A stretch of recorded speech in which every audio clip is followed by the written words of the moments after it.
ছেলে বিদেশ থেকে এসেছে, এসে শ্বশুর বাড়িতে গিয়েছে। তারা তাকে উল্টাপাল্টা বুঝিয়েছে। এখন বাড়িতে এসে সে বলছে, মা তুমি আমার টাকায় খাও, আমার ঘরে থাকো, আবার আমার বউকে পিটাও। এই কথা শোনার পরে কি কোনো মার কলিজা আছে? মা বাথরুমে গিয়ে আধা ঘন্টা কাঁদতে লাগলেন। কেঁদে অজু করে নামাজে দাঁড়ালেন। নামাজ পড়ে আল্লাহর কাছে বলতে লাগলেন, আল্লাহ তুমি আমার মার উপর রাগ করিও না, আমার ছেলের উপর রাগ করিও না। ও ভুল করেছে, তুমি আমার ছেলের উপর রাগ করিও না, আমি আমার ছেলেকে বুঝাবো।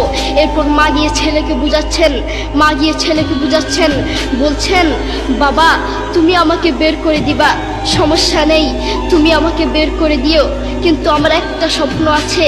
ছেলে বললেন, কি স্বপ্ন বলেন? মা বললেন, তুমি বাজারে গিয়ে একটা পাকা আম নিয়ে আসবা, এসে তোমার বুকের উপর রাখবা, সকালে উঠে ওটা আমি খাবো। এরপর ছেলে বললেন, আচ্ছা ঠিক আছে। ছেলে বাজার